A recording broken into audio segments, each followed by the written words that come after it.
Hello class 10th के बच्चों, ये आपके लोकतांत्रिक राजनीति बुक 2 है और यानी कि पॉलिटिकल साइंस या सिविक्स कह लो। उसका ये आपका चैप्टर नंबर 7 है।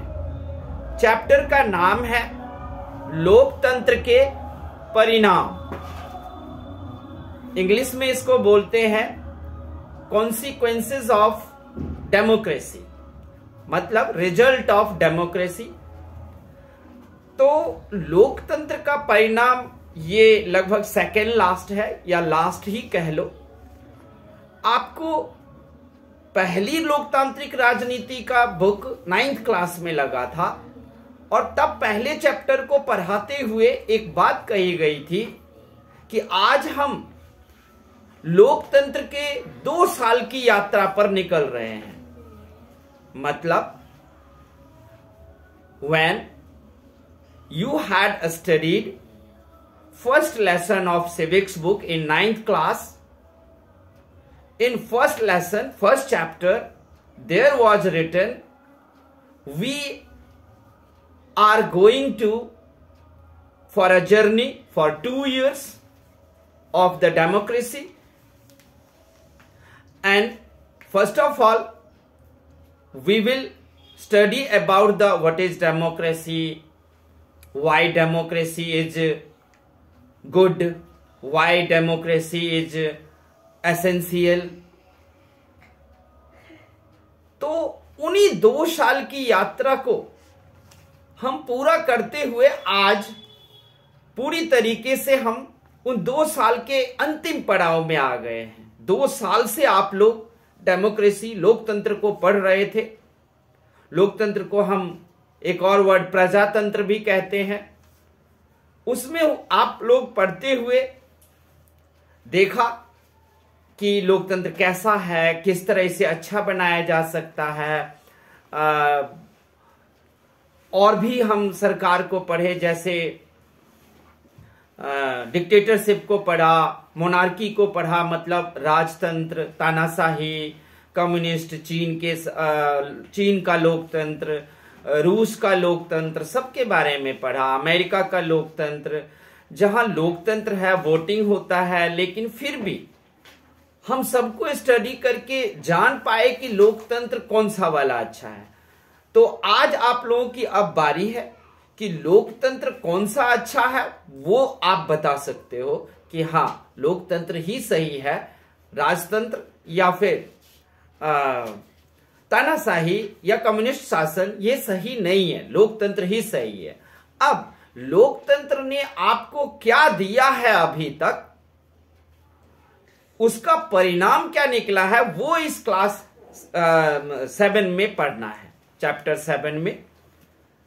और 2 साल की यात्रा आपकी पूरी हो जाएगी। लोकतंत्र के क्या परिणाम है वो आप लोग अब देख ले। मैं आपको बुक में जो परिणाम है वो भी दिखाऊंगा और रियल जिंदगी में परिणाम क्या है वो भी दिखाऊंगा। परिणाम में दोनों बातें आएंगी, यानी कि उसकी अच्छाई भी आएगी और बुराई भी आएगी। यानी कि हम उसकी आलोचना भी करेंगे और उसको हम अप्रिशिएट भी करेंगे, दोनों ही कुछ करेंगे हम, परिणाम का भी और आज का परिणाम और बुक में जो लिखा है वो। तो देखो यहां पर आपका इस बुक में भी आपको पहला लाइन लिखा हुआ है कि अब आप लोकतंत्र के आखिरी पड़ाव पर आ गए हैं, मतलब लोकतंत्र के यात्रा के आखिरी पड़ाव पर आ गए हैं। मतलब ये लास्ट स्टैंड है, बस स्टैंड होता है तो लास्ट बस स्टैंड, वैसे ही लास्ट है। अब आप जान लो क्या हुआ है। तो हम बताएंगे कि अगर आप लोकतंत्र को 2 साल में कुछ भी जान पाए हो, समझ पाए, हम सारे टीचर ने मिलकर आप लोगों को काफी अच्छा लोकतंत्र को समझाया। अगर आप समझ गए हो तो बताओ लोकतंत्र के परिणाम का अब मूल्यांकन कैसे करें। तो क्वेश्चन भी आपका देख लो, यहां पे हेडिंग भी है कि लोकतंत्र के परिणामों का मूल्यांकन कैसे करें। लोकतंत्र के परिणामों का निम्नलिखित रूप से आप मूल्यांकन करें। मतलब you can evaluate consequences of democracy as follow. आप इस तरह से कर सकते हो। आपको 9th क्लास में मैडम लिंगदोह की बात याद है? उन्होंने कहा था कि इस दुनिया में अब्राहम लिंकन जैसे अच्छे इंसान ने डेमोक्रेसी का डेफिनेशन परिभाषा दिया है और इसलिए वो परिभाषा अच्छा ही होगा, ये हम नहीं मानेंगे। हमें खुद को वहां पर में एक डेफिनेशन गढ़ना होगा, ये लिंगदोह मैडम ने कहा था, याद होगा आप लोगों को। क्योंकि जैनी ने जवाब दे दिया था कि मैडम जब इतना अच्छा डेमोक्रेसी का डेफिनेशन है, democracy is the for the people, of the people and by the people, तो फिर क्या जरूरत है कि हम डेफिनेशन ढूंढें। तो उन्होंने बोला था नहीं नहीं, वो अच्छे थे, उनका अच्छा है, इसलिए हम नहीं मान लेंगे। आपको कसौटी पर खड़ा करके उसे और फिर आपको साबित करना होगा कि नहीं, लोकतंत्र ही सही है। तो वैसे ही आपको खुद मूल्यांकन करना है और खुद देखना है। अगर हम आपको इस चैप्टर में जो कुछ है उसके आधार पर कह दे कि नहीं अच्छा है, ये नहीं मानना है। आपको खुद तय करना है कि जो बातें ये बुक सिखा रहा है कि लोकतंत्र का मूल्यांकन कैसे करें, तो वो सारे पॉइंट्स के कसौटी पर आज का समय ठीक उतरता है या नहीं, ये आपको देखना है। तो आइए देखते हैं लोकतंत्र के परिणामों का मूल्यांकन हम निम्नलिखित तरीके से कर सकते हैं।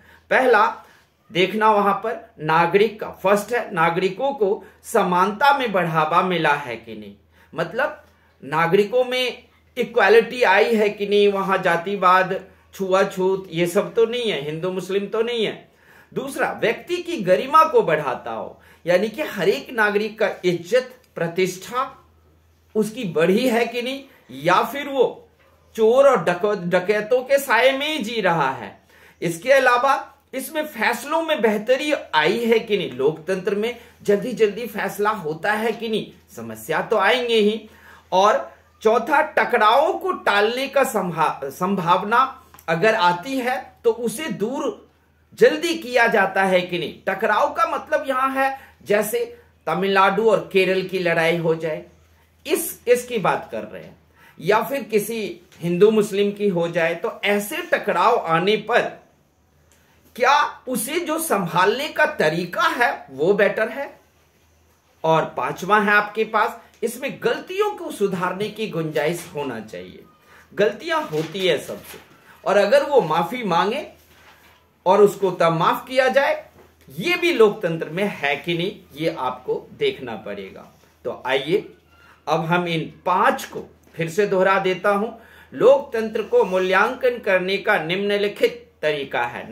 आप किसी भी जगह जाकर देख लेना कि वहां पर नागरिकों की समानता को बढ़ावा मिला है कि नहीं, व्यक्ति की गरिमा बढ़ा है कि नहीं, उसमें फैसलों में वहां पर बेहतरी आई है कि नहीं, टकराव को टालने का या संभालने का जो तरीका है वो बेहतर है कि नहीं, या फिर गलतियों को सुधारने का गुंजाइश है कि नहीं। अगर ये सारा कुछ वहां पर हो तो आप समझ जाना ये लोकतंत्र के अच्छे परिणाम हैं। देखो, कहीं पर लोकतंत्र है और वोटिंग हो रहा हो और आपको लगे हाँ यहां तो लोकतंत्र है, लेकिन नहीं, वहां तो लोकतंत्र था ही नहीं। वोटिंग तो चीन में भी होता है, लेकिन एक ही पार्टी है, सिंगल पार्टी है, कोई दूसरी पार्टी है ही नहीं। अमेरिका में भी लोकतंत्र है, लेकिन वहां पे तो 2 पार्टी है, सिर्फ 2 पार्टी है, तीसरा ऑप्शन ही नहीं है किसी के पास।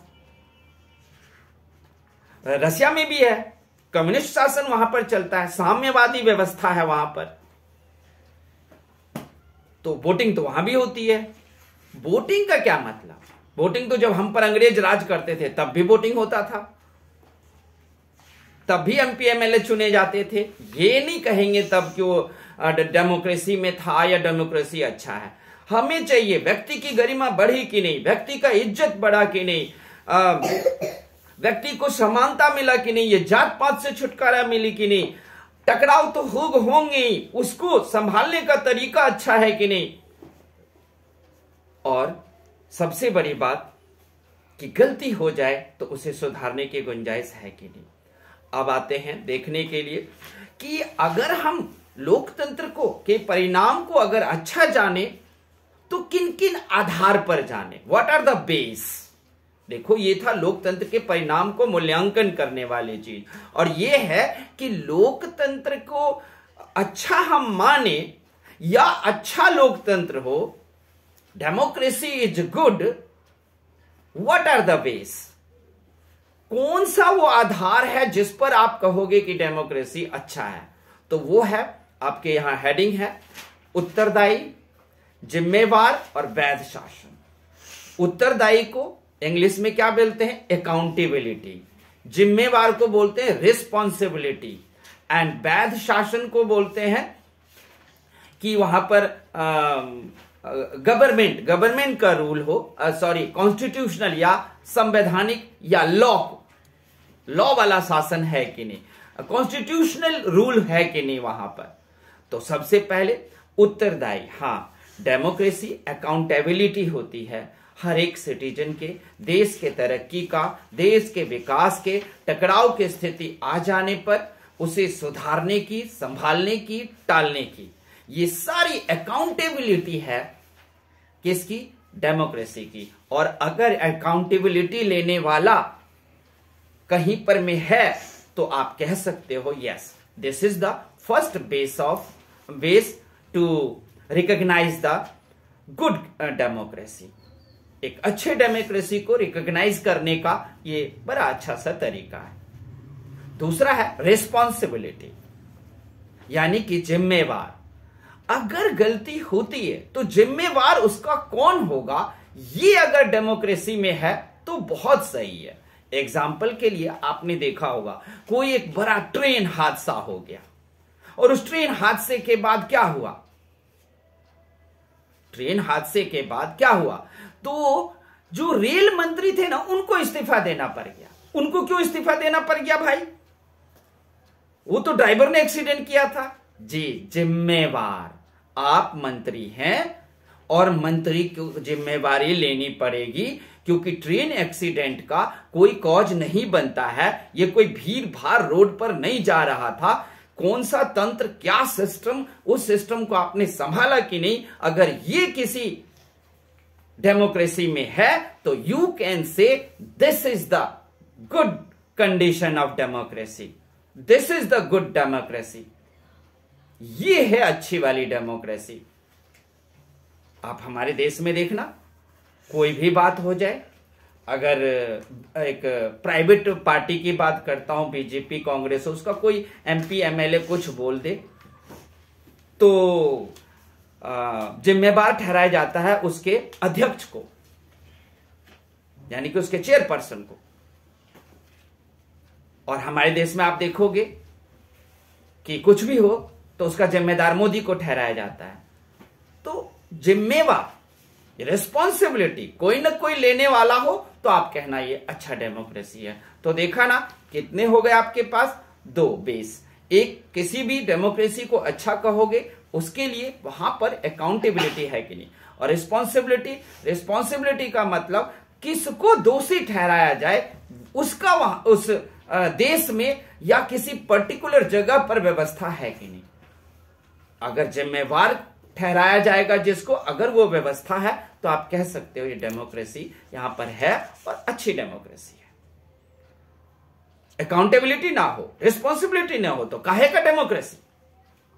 उसके बाद आता है कॉन्स्टिट्यूशनल रूल, यानी कि संवैधानिक शासन, यानी कि एक सरकार भी जो बनेगा, एक स्कूल खुलेगा, एक पार्क बनेगा, ये सब कुछ एक कॉन्स्टिट्यूशन में लिखा होगा, उसके हिसाब से जो चलेगा, लॉफुल रूल।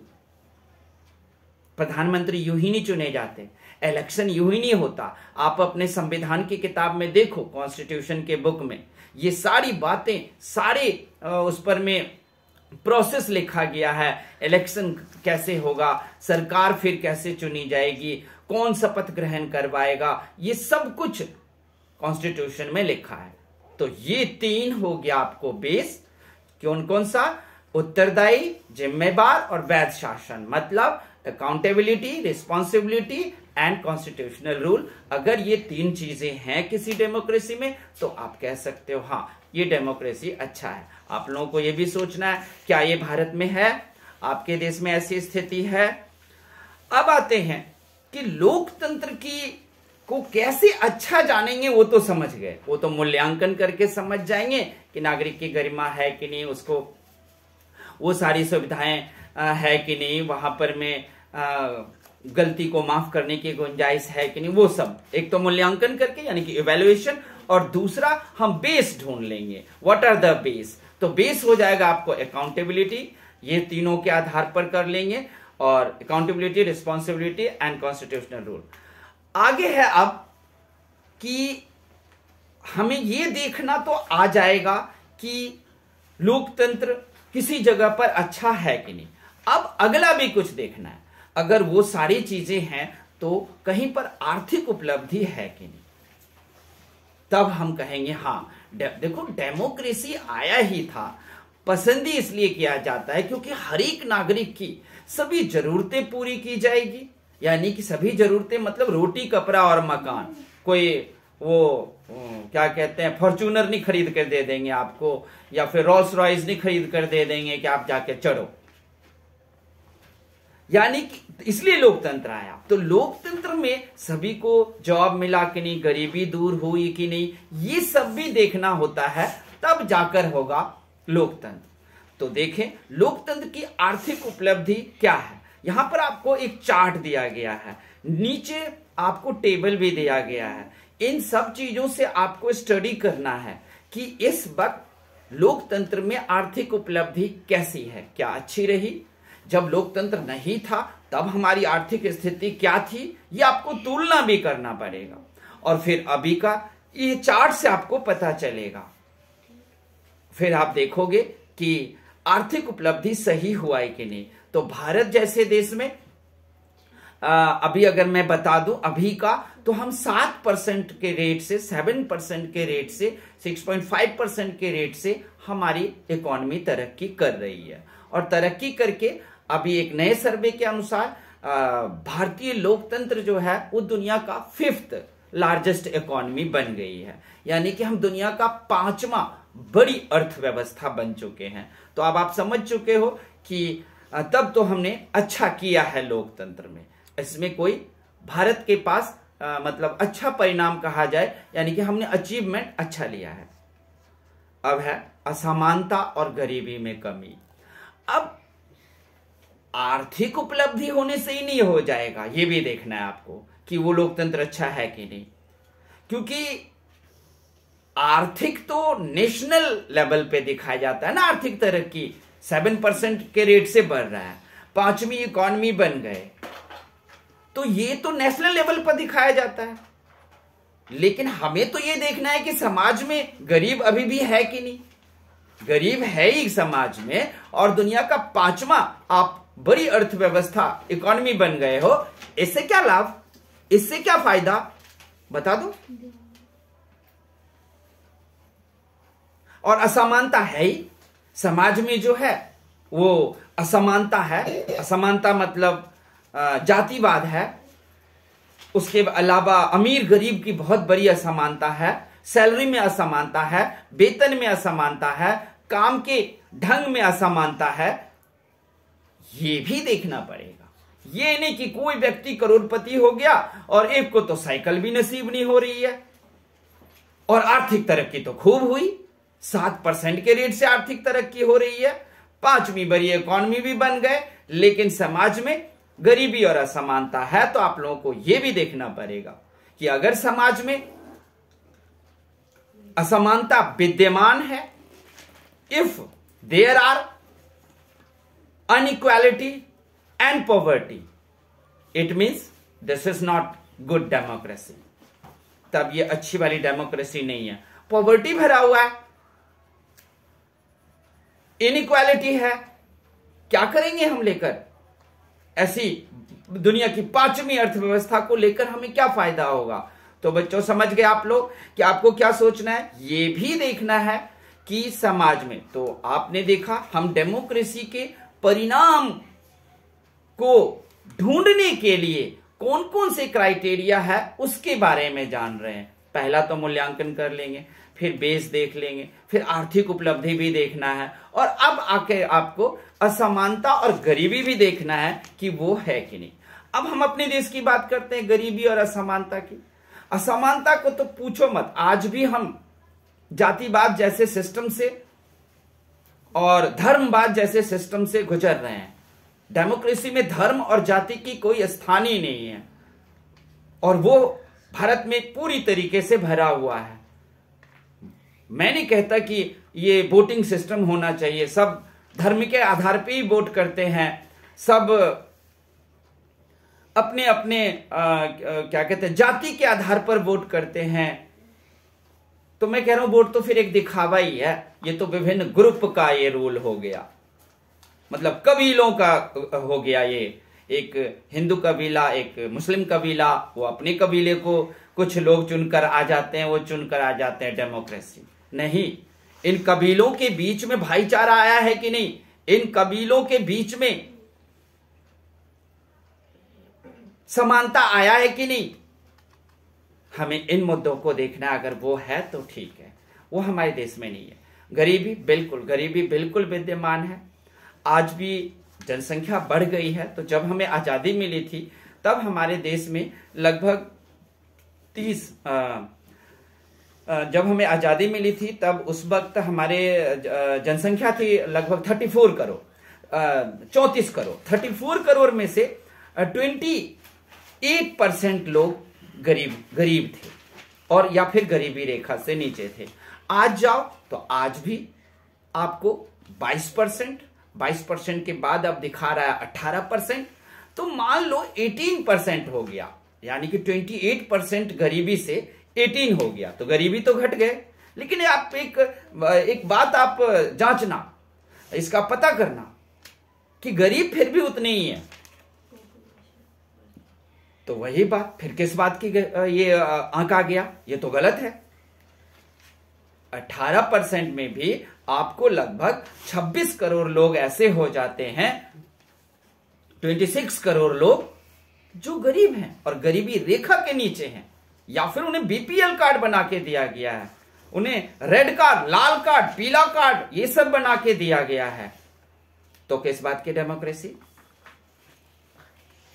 तो हमारे देश में इनइक्वालिटी भी है और पॉवर्टी, गरीबी दोनों विद्यमान है। इस आधार पर में हम नहीं कह सकते कि हमारा देश एक अच्छे गुड डेमोक्रेसी की तरफ है। हम यहां इस 2 पॉइंट पर नहीं कह सकते। और में कह सकते हैं अकाउंटेबिलिटी में हमारा देश है,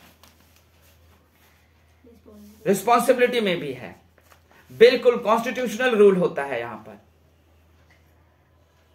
और उसमें भी कहेंगे व्यक्ति की गरिमा बढ़ी है, हाँ बढ़ी है, गलती को माफ करने का गुंजाइश है, टकराव भी दूर कर लेते हैं, वो सब में हमारा देश ठीक है। लेकिन इनइक्वालिटी पर और पॉवर्टी पर बात आए तो हम वहां पर पिछड़ रहे हैं। इसीलिए इस पॉइंट पर हमारा डेमोक्रेसी सही नहीं है। तो आप लोग क्या करोगे, किसी भी देश में जाओगे, किसी भी कंट्री में जाओगे तो वहां पर ये दोनों चीजें देखोगे। कौन सा दोनों चीजें देखोगे कि वहां पर में इनइक्वालिटी है क्या, या हाँ मान लो अमेरिका गए तो अमेरिका में देखोगे काले गोरे में यहां पर भेद है। अगर भेद मिल गया काले गोरे में तो समझ जाना यहां पर अच्छा डेमोक्रेसी नहीं है। पॉवर्टी भी देख लेना, क्या गरीबी है वहां पर, उस पर आ जाना। अगला है पॉइंट सामाजिक विविधताओं में सामंजस्य। मतलब एक कंसोनेंस होता है ना, कंसोनेंस एमंग द सोशल डाइवर्सिटीज, यानी कि सब में सामंजस्य, भाईचारा, फ्रैटर्निटी है कि नहीं। There is need fraternity in the society. क्यों? Society is full of diversity, diversity से भरा हुआ है समाज। सभी संस्कृति के लोग, धर्म के लोग एक साथ रहते हैं और उसमें टकराव होता रहता था। लेकिन डेमोक्रेसी को इसलिए लाया गया, लोकतंत्र को, कि आपको इनमें भाईचारा आ जाए, सामंजस्य आ जाए, ये आपस में ना लड़ें धर्म और संस्कृति के नाम पर। क्योंकि डेमोक्रेसी का काम ही था कि धर्म और संस्कृति को शिक्षा देकर उसे इंटेलेक्चुअल और बुद्धिमान लेवल पर लाया जाए। जब तक धर्म को, जाति को मूर्ख लोग सब निभाएंगे और चलाएंगे, तब तक धर्म गंदा रहेगा। लेकिन जब इंटेलेक्चुअल और पढ़े लिखे लोग आएंगे और उसी धर्म को चलाएंगे, तो फिर इसी धरती पर हमारे ही भारत में स्वर्ग भी होगा। अमेरिका हो, इंग्लैंड हो, भारत हो, चीन हो, तिब्बत हो, ये धर्म का ठेका सिर्फ मूर्खों ने ले रखा है। डेमोक्रेसी की यही सोच थी कि हम एक आर्थिक उपलब्धि करेंगे, इकोनॉमिकल बहुत ही बेस्ट करेंगे, सबको जॉब नौकरी मिलेगी, सब रोटी अपना खाएंगे। इनको कभी सोच में ही नहीं आएगा कि हम हिंदू मुसलमान होकर लड़ें तब रोटी मिलेगा। हमारे डेमोक्रेसी में क्या ऐसा है?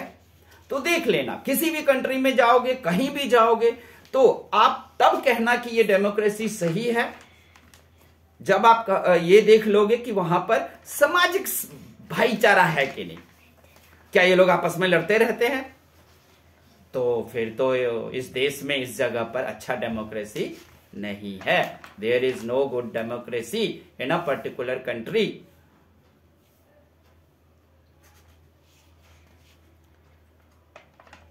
याद रहे, आप लोग क्या देख रहे हो?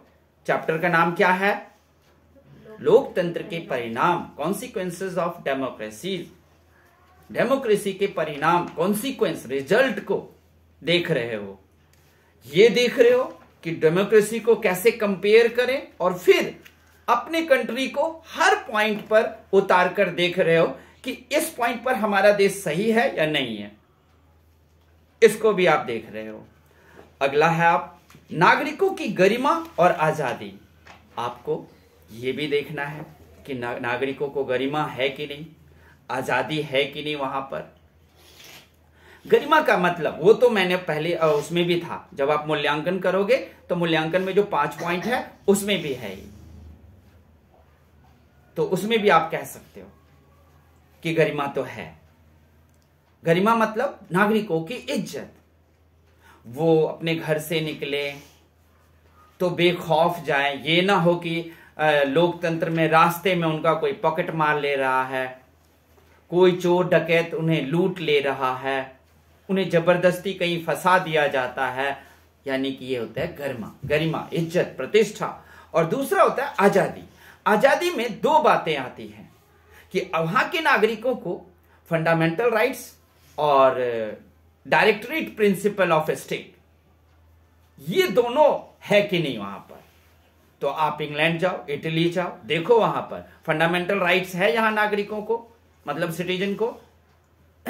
फंडामेंटल राइट को हिंदी में मौलिक अधिकार कहते हैं। तो मौलिक अधिकार है कि नहीं यहां पर, देख लो। हमारे देश में है ना 6 मौलिक अधिकार, आप लोगों को पता ही होगा। Right to equality, right to against exploitation, right to religion, right to education, etcetera etcetera. और directorate of principle of state होता है कि जब भी कोई प्राकृतिक आपदा आ जाए, विपत्ति आ जाए, कुछ भी नागरिकों पर हो, तो स्टेट उसकी मदद करे। तो ये दोनों चीजें कहीं पर हो तो आप कह सकते हो गुड डेमोक्रेसी है। यानी कि आजादी भी, आजादी में 2 चीजें आती है। आजादी का मतलब फंडामेंटल राइट, अगर वो उसे मिला हुआ है तो वहां के डेमोक्रेसी में सिटीजन्स को अधिकार मिला हुआ है, आजादी मिली हुई है, हम कह सकते हैं। अब आते हैं अपने भारत पर। क्या हमारा भारत इस पर सही उतरता है? क्या हमारे भारत में गरिमा है? बिल्कुल है जी। लेकिन क्या छिटपुट घटनाएं होती हैं जहां मर्डर, हत्या, ये सब कुछ होती है? हां जी, ये भी होता है। तो अभी डेमोक्रेसी को हमारे देश में तब इस पॉइंट पर सुधारने की जरूरत है, कुछ तो कमी है। आजादी है मतलब फंडामेंटल राइट्स है यहां, बिल्कुल है। इस पर में हमारा देश बिल्कुल सही है। आपके फंडामेंटल राइट्स हैं। हमारे यहां तो विदेशों से जो आतंकवादी हमला हो जाता है उस आतंकवादी को भी हमारे यहाँ फंडामेंटल राइट्स दिया जाता है, और अपने सिटीजन की क्या बात करते हो, इसमें कोई कमी नहीं है। फंडामेंटल राइट्स है। आप प्रधानमंत्री को भी की बुराई कर सकते हो, उनके बातों को, अगर उनकी योजना गलत है तो उसको आप गलत कह सकते हो। यह हर एक नागरिक को अधिकार प्राप्त है। आप लड़की हो लड़का हो, 12-1 बजे रात को निकल के कहीं भी जाना चाहते हो, आप जा सकते हो। अगर आपको डर लग रहा है तो आप फोन करो। डेमोक्रेसी में पुलिस प्रोटेक्शन भी आपको रोड सड़क पर दी जाएगी, सहायता दी जाएगी। तो आजादी तो हमारे देश में कूट कूट कर भरी हुई है भारत में। तो अब आप लोग समझ गए, सब कुछ फिनिश हो गया। चैप्टर का नाम था लोकतंत्र के परिणाम। डेमोक्रेसी की कॉन्सिक्वेंसेस हमने देखा, और डेमोक्रेसी का कॉन्सिक्वेंसेस को हमने अपने देश पर देखा कि हमारे देश में तब डेमोक्रेसी अच्छा है कि नहीं। तो हमने देखा कुछ पॉइंट्स पर में हमारे देश में डेमोक्रेसी अच्छा था, और कुछ पॉइंट्स पर में हमारे देश में डेमोक्रेसी अच्छा नहीं था। समझ रहे बात को? जिन पॉइंट्स पर नहीं था उस पॉइंट्स पर में हम बात करेंगे, हम सब मिलकर सोचेंगे, और हम बढ़िया एजुकेशन लेंगे, और अपने दिलों को साफ करते हुए डेमोक्रेसी को और अच्छा बनाएंगे। डेमोक्रेसी से कोई बढ़िया शासन नहीं होता। जो हम पिछले 2 साल में अध्ययन किए उसके बेस पर डेमोक्रेसी सही है, लेकिन डेमोक्रेसी में कमी है। तो this is our responsibility also, that we have to remove all the scrutiny error of the democracy, of our Indian democracy.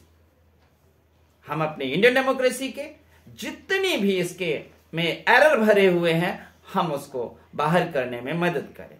We should help to government to remove all these discrepancy of the democracy. Democracy के जितनी भी discrepancy हैं उसको दूर करने में हम सरकार को मदद कर सकते हैं, एरर को दूर कर सकते हैं। तो आप लोगों को ये चैप्टर खत्म हो गया है। अब आप लोग जो एक्सरसाइज के क्वेश्चन है वो तो कर ही लो, लेकिन याद रखना है हर एक जो आपके बुक के अंदर जो हेडिंग है उस पर आपको क्वेश्चन तैयार करना है। What is responsibility, what is accountability, what are the way through which we can evaluate our democracy, वो भी फिर क्या कहते हैं what is poverty। और इसमें वैल्यू बेस्ड क्वेश्चन के लिए ना आपको दिमाग खुला रखना पड़ेगा। इस चैप्टर की बातें जिस तरह हमने सिखाई है, चैप्टर पढ़ो कैसे लोकतंत्र को अच्छा कहते हैं, और फिर उस पर वो अपने देश पर के कसौटी पर अपने देश को देखो कि मेरा देश उसमें कहां पर है। तो मिला जुलाकर हमारा देश कहां पर था, मिला जुलाकर आपने देखा कि हमारा देश गुड कंडीशन में है।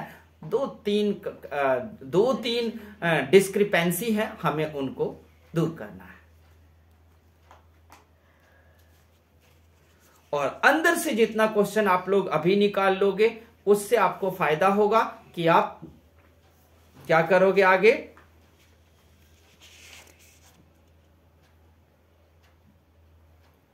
वैल्यू बेस्ड क्वेश्चन के आंसर दे पाओगे आगे। तो पहले एक्सरसाइज कर लेना, अंदर से 15 से 20 क्वेश्चन निकाल लो, सब कुछ फिनिश हो जाएगा। ओके। और अगर कोई ऑनलाइन बच्चा देखता है तो अगर आपको अच्छा लगे तो चैनल को सब्सक्राइब करना, लाइक करना, गलतियों का कमेंट भी करना। Thank you.